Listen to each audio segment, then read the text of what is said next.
Bharat Ratna doctor Bhimrao Ambedkar को कोटि कोटि नमन। ये कार्यक्रम डॉक्टर भीमराव अंबेडकर के जीवन पर आधारित है, जहां भारत की जनता के प्रति उनके योगदानों को पूरी सजगता से चित्रित और रेखांकित करने का प्रयास है। कार्यक्रम में दिखाई गई घटनाएं लब्ध पुस्तकों से ली गई हैं। इस कार्यक्रम के जरिए चैनल की ओर से एक विश्वसनीय, सजग और सकारात्मक प्रयास है कि डॉक्टर बाबा साहेब भीमराव अंबेडकर के जीवन की संघर्ष यात्रा एवं गौरव गाथा पूरे आदर के साथ घर घर पहुंचे और उनके योगदानों से सभी संपूर्णता में परिचित और आह्लादित हों।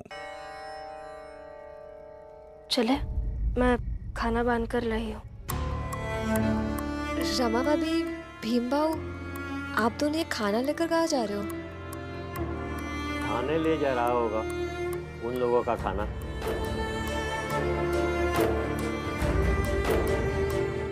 भीम, तुम अद्भुत हो। उन लोगों के लिए खाना ले जा रहे हो? अद्भुत नहीं शिशुपाल जी, यही होना चाहिए। जब कानून का साथ निभाना था तो मैंने निभाया। अब जब इंसानियत का साथ निभाने की बारी है तो वो निभाऊंगा।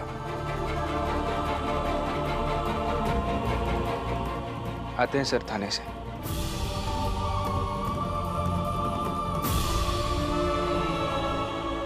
रुको अभी।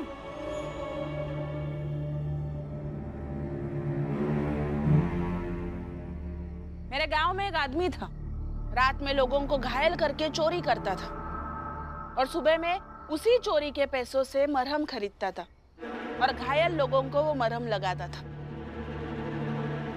तुम भी वैसे ही हो। पहले सबको थाने भेज दिया और अब ये खाना लेकर जा रहे हो। तब भी मान बन रहे थे, अब भी मान बन रहे हो। आपको चाहे जो लगे, मुझे उससे कोई फर्क नहीं पड़ता। वही तो।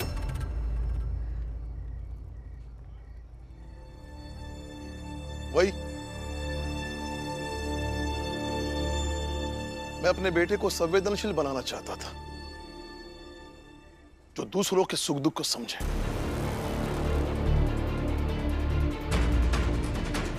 लेकिन मेरा बेटा ऐसा कुछ हो गया कि उसे कोई फर्क नहीं पड़ता।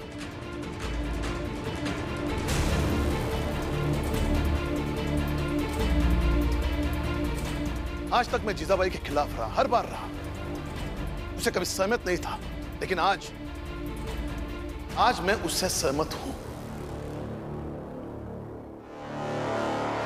भीम, तुमने मेरी बात ना मानकर उन्हें थाना पहुंचा दिया, लेकिन अब उन्हें खाना लेकर जाने की कोई जरूरत नहीं। देख रहे हो, पहली बार तुम्हारे बाबा भी मेरे साथ हैं। इसका मतलब तुम गलत हो और हम सही है।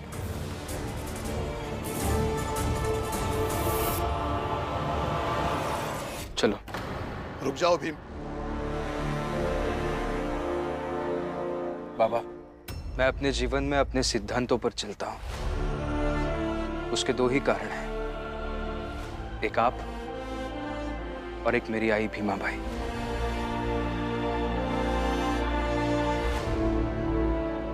आप ही ने मुझे ये सब सिखाया है।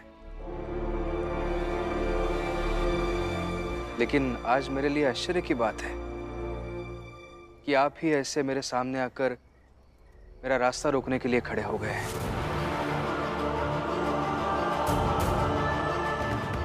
आज अगर मैं यहां से नहीं जाऊंगा ना बाबा, तो अभी शायद आपको बहुत अच्छा लगेगा, लेकिन बाद में आप ही को बुरा भी लगेगा।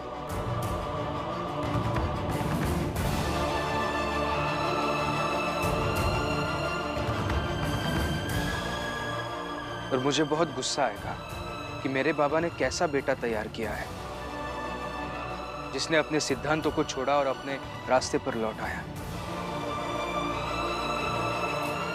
इसलिए आज आपका विरोध करके मुझे थाने जाना ही होगा।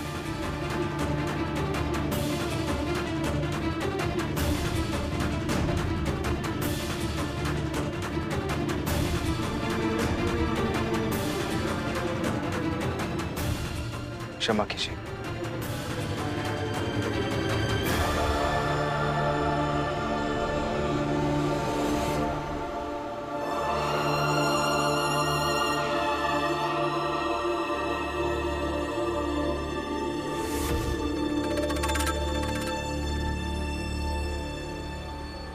देखा,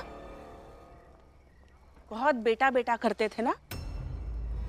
बेटा आपकी बात सुने बिना चला गया, वो चला गया, आप यही खड़े रह गए। अब तो समझिए कुछ।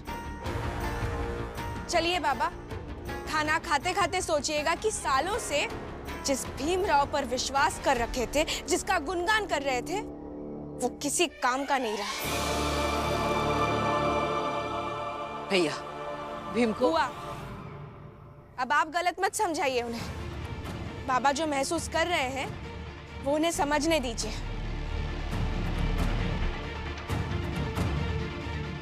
राम जी भाऊ, भीम तो आपका बेटा है ना, तो बाप की नजर से जो अलग से समझाओ के बीच में मत बोल। घर का मामला है, तू घर की है, बाहर की है ना, तू वैसी ही रहे। मैं और करुणा है इन्हें समझाने के लिए।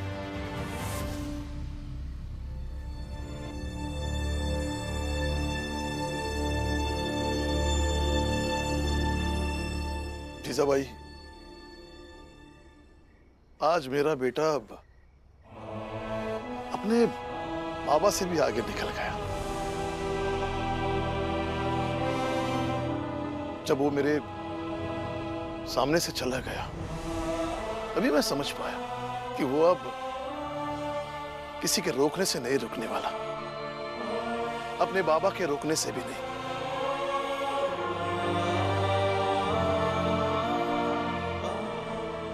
शायद मैं और भीमा भाई यही चाहते थे।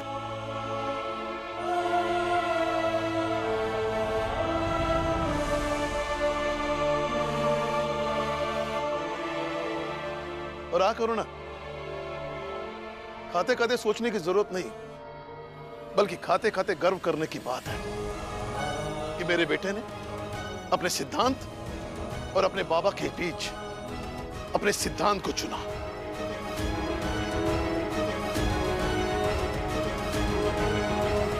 पागल हो गए यार। बेटा आपके मुंह पर आपकी बेइज्जती करके चला गया और आप गर्व कर रहे? जीजाबाई, एक सवाल पूछता हूं, जवाब जरूर देना। व्यक्ति इस धरती पर कितने दिन का मेहमान होता है, बता सकते हो? नहीं ना? चलो मैं खुद से ही शुरुआत करता हूं। मैं ज्यादा से ज्यादा 10 साल जी पाऊंगा या 15 साल, लेकिन सिद्धांत 10,000 साल जिंदा रहेंगे। कितने? 10,000 साल। तो चुनाव उसी का करो जिसकी उम्र ज्यादा हो।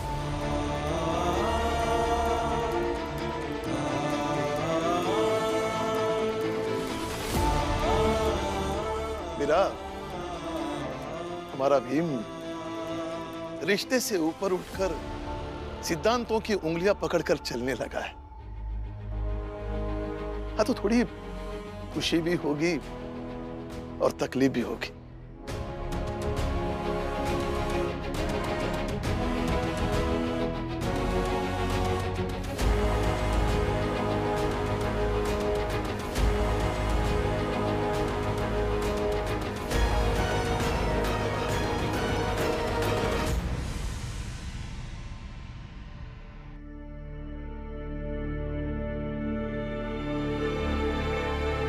बाबा को बुरा लगा होगा, उन्हें तकलीफ हो रही होगी।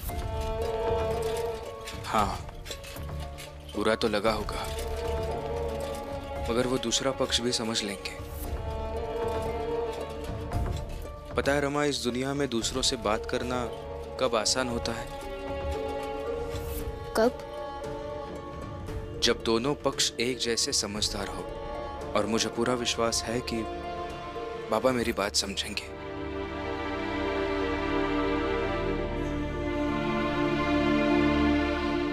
चलो।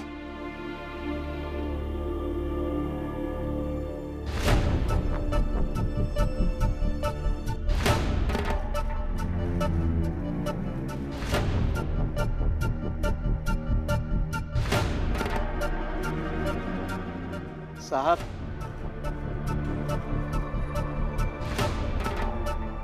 दरोगा साहब, बहुत भूख लगी हमका। थोड़ा सा खाना हम लोगों का भी दे दो ना। बोल तो ऐसे रहे हो जैसे अपनी चाल में रोज दोनों वक्त का खाना खाते हो। रहो भूखे। दरोगा साहब, ऐसा नहीं कह सकते हैं आप।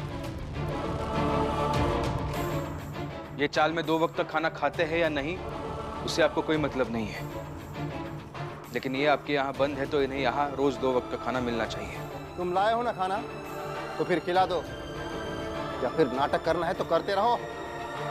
दो रमा। अरे हम भूखों मर जाएंगे, लेकिन ये भीमराव के हाथ का खाना नहीं खाएंगे। काहे मर जाएंगे? एक रात कोनो खाना न खाए तो मर जाते का? काकी, अब हमसे गुस्सा रहना चाहती है, गुस्सा रहिए। अब हमारे बारे में जो सोचना चाहती है सोचिए। यहाँ से निकलने के बाद अब हमारे साथ जो करना चाहती है कीजिए, लेकिन अभी खाना खा लीजिए। पहली बात ई कि काका काकी मत कहना, और दूसरी बात कि हम लोग वह करेंगे जो हम लोग को करना है, लेकिन खाना नहीं खाएंगे। सुन ली? जाओ यहाँ से। दरोगा साहब, जरा ये खोलने के लिए कह दीजिए। खोलो।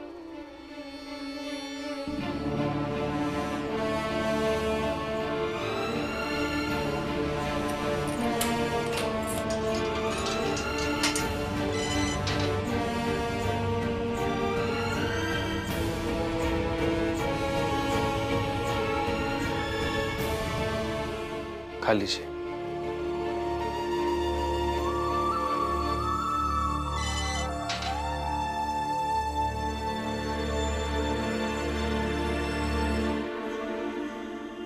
काकी, खाना खा लीजिए।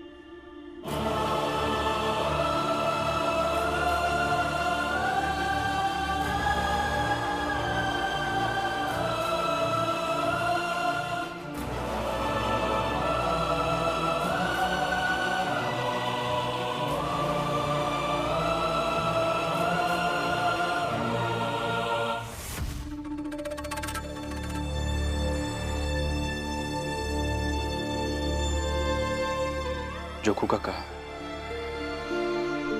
इतने सालों से हम एक ही चाल में एक साथ रहते हैं। मैंने कभी तो कुछ तो अच्छा किया होगा ना आपके लिए।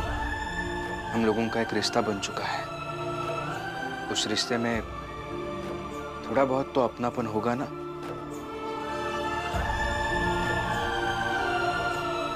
उस सब के लिए मेरे हाथ से निवाला खा लीजिए। आपकी नजर में गलत है तो है, हम उसे सही करने नहीं आए। हम बस इसीलिए आए हैं ताकि आप सब भूखे ना रहे और ये भी खाना खा सके।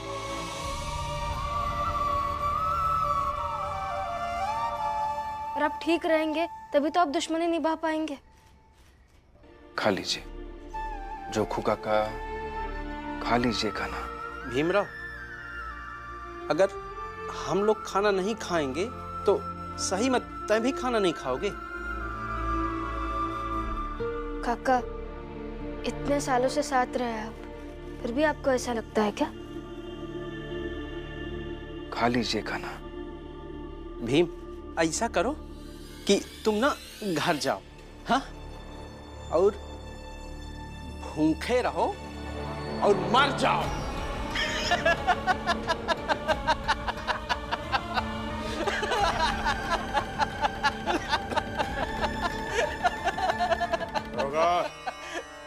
इन सबके लिए खाना लाया हूं। अरे जोखो, मालिक। जनार्दन, मनोहर, लो खाना खाओ।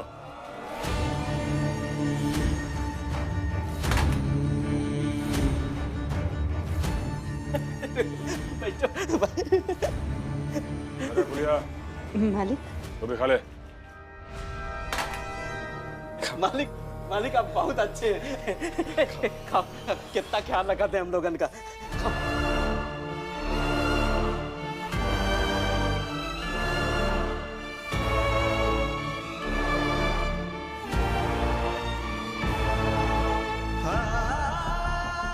हाँ मालिक, आप बहुत अच्छे हैं।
मैं समझ रही हूँ कि आपको क्यों बुरा लग रहा है।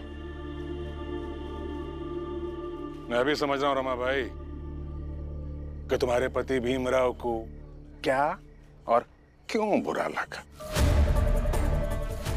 कितने प्यार से हाथ में निवाला लेकर उन्हें खिलाने की कोशिश कर रहा था, पर देखो उन्होंने नहीं खाया और तुम दोनों के सामने ही मैंने कैसे कुत्तों की तरह फेंक कर उन्हें खाना परोसा और उन सब ने लपक कर खा लिया।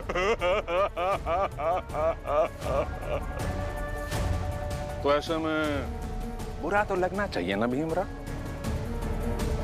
तुम्हारी बिरादरी के लोगों की समझ ही इतनी है, गंवार हैं सब के सब गंवार। देखो ना, प्यार की भाषा भी समझ नहीं आती उन्हें। खैर, आज बड़ी चैन की नींद सोऊंगा मैं, क्योंकि ये चारों कल सुबह अदालत से छूटकर चौल पहुंच जाएंगे और वहां पहुंचकर तुम्हारे सबसे बड़े दुश्मन बन जाएंगे।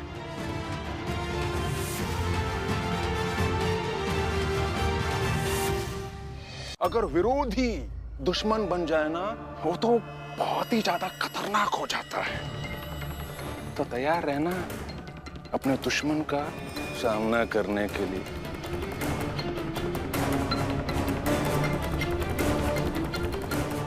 अरे हाँ, भीमराव याद आया। बस सुबह होने में कुछ ही घंटे बचे हैं। कल शाम तक अखबार बेच कर दिखाना, नहीं तो अखबार छापने का ये धंधा बंद कर देना।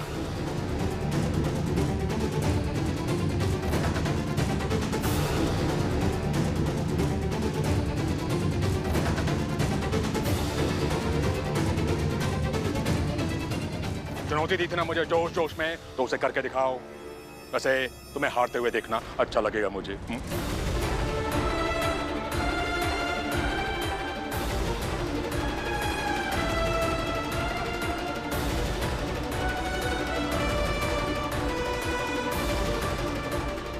चलो रे।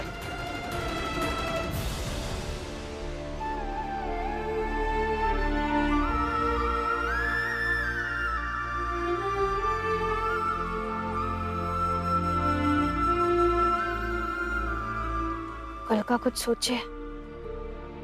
कल हर हाल में अखबार बेचना होगा, तो ये आदमी जीने नहीं देगा हमें। सोच रहा हूं, सोच ही रहा हूं, लेकिन कुछ समझ नहीं आ रहा है।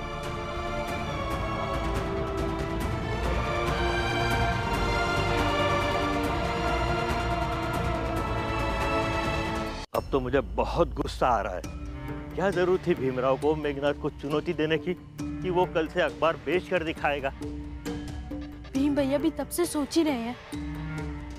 भीमराव की पुरानी आदत है, जब मैं उसके साथ ना होकर उसके खिलाफ हुआ करता था ना, तो उसकी ऐसी हर चुनौती मुझे असंभव जैसी लगती थी। मगर जब उसे वो पूरी कर देता था तो लगता था कि कितनी आसानी से उसने पूरी कर दी। और शायद इसीलिए कुछ लोग चमत्कार करने वाले के रूप में अपनी पहचान बनाते हैं, जो असंभव को संभव कर देते हैं। अच्छा,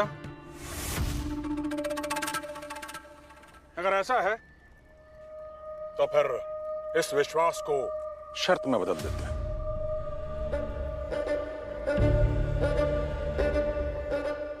अरे मेरे कहने का मतलब है, अगर तुम सबको अपने नायक भीमराव अंबेडकर पर इतना विश्वास है तो शर्त लगा लो ना। देखो, शर्त यह होगी, अगर कल भीमराव अखबार बेच पाया तो ठीक, पर अगर कल शाम तक भीमराव अखबार नहीं बेच पाया तो तुम सब उसे पकड़कर बंबई से बाहर पहुंचा दोगे।